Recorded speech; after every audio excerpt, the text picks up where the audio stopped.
ಇದು ನನ್ನ ಫ್ಯಾಮಿಲಿ.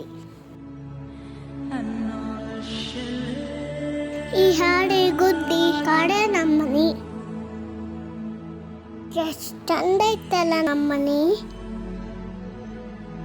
ನೀವು ನಿಮ್ಮನೆ ಮಾಡ್ಕೊಂಬುಕ್ಕೆ ನಮ್ಮನೆ ಎಲ್ಲ ಹಾಳು ಮಾಡ್ತೀವಿ.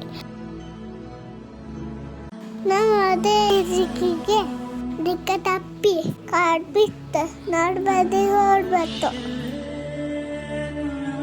ನೀವು ಮತ್ತೆ ಅಲ್ಲಿಂದ ಹೊಡಿಯೋ ದೊಂದಲ್ಲಿ ಮನೇಲಿ ಕೂರಿಸ್ತೀರಿ. ನಮಗೆ ಬರ್ದ ನೀವು ಬದುಕಿ ನಮಗೂ ಬದುಕು ಬಿಡಿ. ಕಾಡು ಉಳಿಸಿ ಅಗಲಿಕ್ಕೆ ಕಾಡು ಉಳಿತು. ಇಪ್ಪದೊಂದೇ ಭೂಮಿ. ಅದನ್ನ ನೀವು ಎಲ್ಲ ಸೇರಿ ಉಳಿಸ್ಕೊಂಬ ಅಂತಂದ್ರಿ.